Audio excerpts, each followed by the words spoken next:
এই যে কয়েনটা দেখছেন এটা এখন ভ্যানিশ হবে। 3, 2, 1। ধুর, আমার দ্বারা ম্যাজিক হবে না, এর চেয়ে সেভিংস করি। হ্যালো কাছের মানুষজন, ট্রেন জার্নিতে আপনাকে স্বাগতম। ছোটবেলায় পরীক্ষায় আসতো আর জার্নি বাই ট্রেন, ট্রেনে জার্নির অভিজ্ঞতার গল্প লিখতে হতো। আর পোলাপাইন যা লিখতো, কেউ চোর ধরেছে তো কেউ মানুষকে বাঁচিয়েছে, কেউ আবার লাইনচ্যুত ট্রেনকে উদ্ধার করেছে। মানে যা তা। ট্রেন জার্নির এই আজগুবি কেচ্ছা থেকে সিনেমার দুনিয়ায় আসি। বনলতা এক্সপ্রেস, এই ট্রেনের সিনেমাটিক জার্নিটা কয়েকবার দেখে ফেলেছি। জার্নি কেমন ছিল তা আজ আপনাদের জানাবো। তো আজাইরা ইন্ট্রো গল্প বাদ দিয়ে ঠেকাই মাথা করা যাক। বনলতা এক্সপ্রেস এবারের ঈদের একমাত্র প্রফেশনাল সিনেমা। কোনো নেতিবাচক আলোচনায় নেই, কাদা ছোড়াছড়িতে নেই, কন্টেন্ট দিয়ে বাজ ক্রিয়েট করেছে। সময় মতো সব প্রমোশনাল কন্টেন্ট দিয়েছে, আর সেগুলো নিয়ে আমি একটি কন্টেন্ট বানিয়েছিলাম, এখানে ক্লিক করে দেখে নিতে পারেন। এবার মূল সিনেমায় আসি। দৈর্ঘ্য ছিল 2 ঘন্টা 33 মিনিট, আর সার্টিফিকেট পেয়েছে ইউ সর্বজনীন। উৎসবের মাধ্যমে পরিবার সহ সিনেমা হলে যাওয়ার যে সূচনাটা হয়েছিল, বনলতা এক্সপ্রেস সেই ধারাকে আরো এগিয়ে নিয়েছে। পরিচালক তানিম নূর এবারও সঠিক কন্টেন্ট বেছে নিয়েছেন। হুমায়ুন আহমেদের উপন্যাস কিছুক্ষণ অবলম্বনে বানানো হয়েছে বনলতা এক্সপ্রেস। 88 পেজের এই উপন্যাসকে খুব ভালোভাবেই পর্দায় রূপদান করেছেন রাইটার ডুও আয়মান আসিফ স্বাধীন ও সামিউল ভুইয়া। উৎসবে এই জুটি নিজেদের ছাপ রেখেছিল। এদিকে বনলতা এক্সপ্রেসের জার্নিটা ছিল ভিন্ন। বইয়ের প্রায় সকল চরিত্র আর গল্পের প্রায় 80% নিয়ে নিজেদের মতো ডক্টরিং করেছেন। যেমন এই দুই বন্ধুর নাম শাকিল আর জাফর।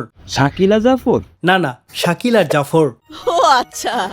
এই ভাইজানের নাম আজিজ। এই চরিত্রটিকে একটু মডিফাই করেছে। পাশাপাশি আজিজ ও আফিয়ার একটি মেয়ে দিয়েছে, নিতু, যা বইয়ে ছিল না। ক্যারেক্টারটা কিছুটা হুমায়ুন আহমেদের অন্য গল্পের মতো, চঞ্চল ও কথা বেশি বলে। তার শুন লাভ না, তারা থাপ্পড় দিতেন। পার্থক্য বলতে এরা সমানে থাপ্পড় খায়, নিতু খায় না। সপ্তাহে 2 দিন তোকে থাপড়ানো দরকার, বুধবার এবং শুক্রবার। শুক্রবার তো আমার নাচের ক্লাস, শুক্রবার আমাকে মারতে পারবা না। অন্যদিকে বইয়ে মন্ত্রী আর সুরমার ছেলে ছিল, সিনেমায় তা বাদ দিয়ে তাদেরকে নিঃসন্তান বানিয়েছে। মন্ত্রীর বউ সুরমার পড়াশোনা ছিল ক্লাস 6 পর্যন্ত, কিন্তু সিনেমায় তাকে শিক্ষিত দেখিয়েছে। আর স্বরাষ্ট্রমন্ত্রী হয়ে গেছেন শিক্ষামন্ত্রী। তাই বলে তোমার মন্ত্রিত্ব চলে যাবে? এমন টুকটাক বহুত পরিবর্তন ছিল, এবং প্রতিটা পরিবর্তনের প্রভাব গল্পে ছিল স্পষ্ট। কানেকশন ছিল মজবুত, সংলাপ ছিল দারুণ বুদ্ধিদীপ্ত, সাবটেক্সটে ছিল গভীরতা, কমিক ল্যান্ডিং হয়েছে প্রপারলি। গ্রামের দাই মারে দিলে তখনই 3-3টা বাচ্চা ডেলিভারি করে দিত। বাচ্চা এত আগে ডেলিভারি লাগলে বউকে কয়েকটা দিন আগে প্রেগনেন্ট বানাইতেন। পাশাপাশি অনেক ডায়লগ ম্যাচ কাট রেখেছিল। এভাবে চঞ্চল চৌধুরীর ক্যারেক্টারের নাম আবুল খায়ের খান ওরফে AKK। এর সাথে 47 অ্যাড করেছে, AKK 47। ফাজিল। হুমায়ুন আহমেদের অন্য কন্টেন্টের সংলাপ আবার ছাড়। হাসি খুশির দিন শেষ, এখন নাকের পানি আর চোখের পানি। ডিফারেন্ট কন্টেক্সটে পর্দায় এসেছে। হুমায়ুন আহমেদের আরেক উপন্যাস আজ চিত্রার বিয়ে, সেটাকেও দারুণভাবে ওমাজ দিয়েছে। ঘটনা সত্য। হুমায়ুন আহমেদের কন্টেন্টের কমন মুখ ডাক্তার রেজাজ, ফারুক আহমেদের স্পেশাল ক্যামিও ছিল। এই সব অলংকারের পাশাপাশি স্ক্রিন প্লেকে শক্তিশালী করেছে ব্যাক স্টোরি। প্রতিটি লিড ক্যারেক্টারের ব্যাক স্টোরি ছিল, পরিপূর্ণ ক্যারেক্টার আর্ক ছিল, রেজলিউশন ছিল। ভালো হোক কিংবা মন্দ হোক, সব চরিত্রকে আপনি ফিল করতে পারবেন। প্রাইমারি কাস্টের বাইরে সেকেন্ডারি কাস্ট, টার্সিয়ারি কাস্ট সব দাঁড়িয়ে গেছে।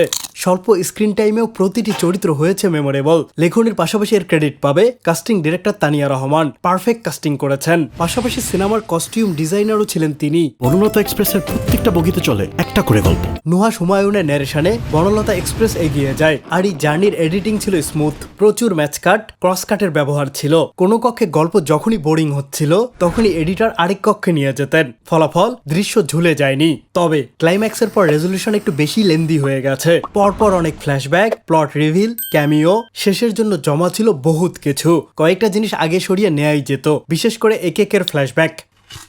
বনলতা এক্সপ্রেসকে স্পেশাল করেছে অভিনয় শিল্পীরা। চিত্রা চরিত্রে সাবিলানু দারুণ করেছেন, চরিত্রকে ধারণ করে পারফর্ম করেছেন। তাণ্ডবের মতো অতিরঞ্জিত অভিনয় নেই, সাবলীল, সুন্দর। আমি ডক্টর আসাব। আসাব অর্থ বীর, কিন্তু চরিত্রটি লাজুক, ভীতু প্রকৃতির। আর এমন চরিত্রে শরীফুল রাজ বেশ মানিয়ে নিয়েছেন। ম্যাজিকের মতো চরিত্রের রহস্যকে আঁকড়ে ধরেছেন। চেহারা দেখে কিন্তু বোঝা যায় না আসলে সে একটা হার্ড বজ্জা। শামিমা নাজনীন হুমায়ুন আহমেদের নাটকের কমন মুখ। তুমি এইরকম বেটা মানুষের মতো হাসলা কেন? সিনেমায় ওনাকে দেখা গেছে আসাবের মা রূপে। চরিত্রের লেয়ার ছিল, কমিক ভাইব ছিল, ব্রিলিয়ান্টলি পুল করেছেন। এবার মোশাররফ করিম। বাকের ভাই, আমি একটু দৈত্য।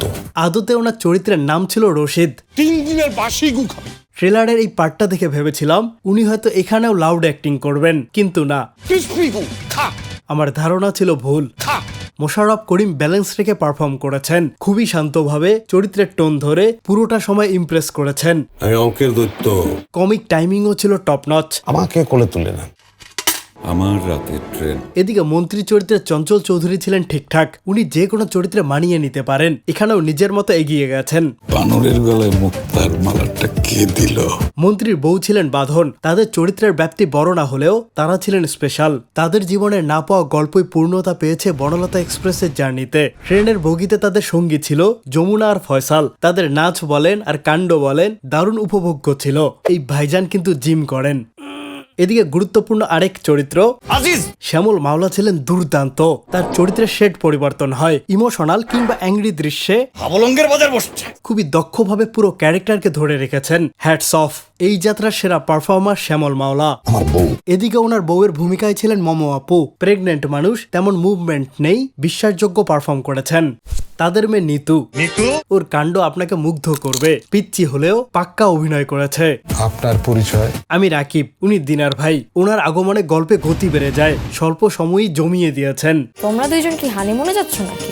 এছাড়া শাকিল জাফর রুবি, ট্রেনের স্টাফরা, ব্যান্ড দলের সদস্যরা সবাই নজর কেড়েছেন। এমনকি ছোট্ট চরিত্রে মলম আলমও ইম্প্যাক্ট রেখেছেন। বহুত চরিত্র, স্পেস কম, কিন্তু স্বল্প স্পেসেই সবাই স্ট্যান্ড আউট করেছে, যা আদতে রেয়ার। সবাইকে খুশি রাখা কঠিনই।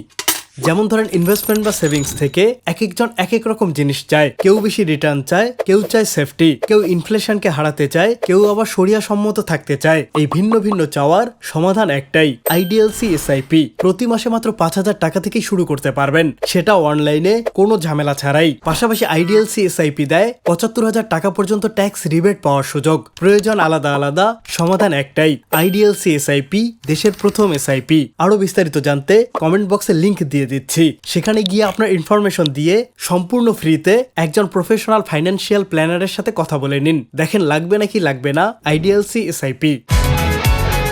এবার মিউজিক। হাসাফাই আর প্রেমের মধ্যে পার্থক্য কি জানেন? স্কোর ছিল সাটেল, মিনিমাল, ভালোভাবেই গল্পকে সার্ভ করেছে। অন্যদিকে গান ছিল 6টি, সবগুলোই নিডেল ড্রপ। দৃশ্যের ইমোশনকে বেস করে প্রি এক্সিস্টিং জনপ্রিয় গান বাছাই করা হয়েছে। তানিম নূর বরাবরই এই কাজ করেন, ওনার সব কন্টেন্টে আমরা পুরাতন জনপ্রিয় গান দেখি। একদম নস্টালজিক ফিল করান। বনলতা এক্সপ্রেসও সেম, শুরুতেই ছিল চাইতেই পারো। এরপর কিংবদন্তি আয়ুব বাচ্চুর উড়াল দিব আকাশের নতুন সংস্করণ। দ্যাট ফিউশন ট্যাগর, ঠেকাই মাথা। বিশেষ এক মুহূর্তে বাজে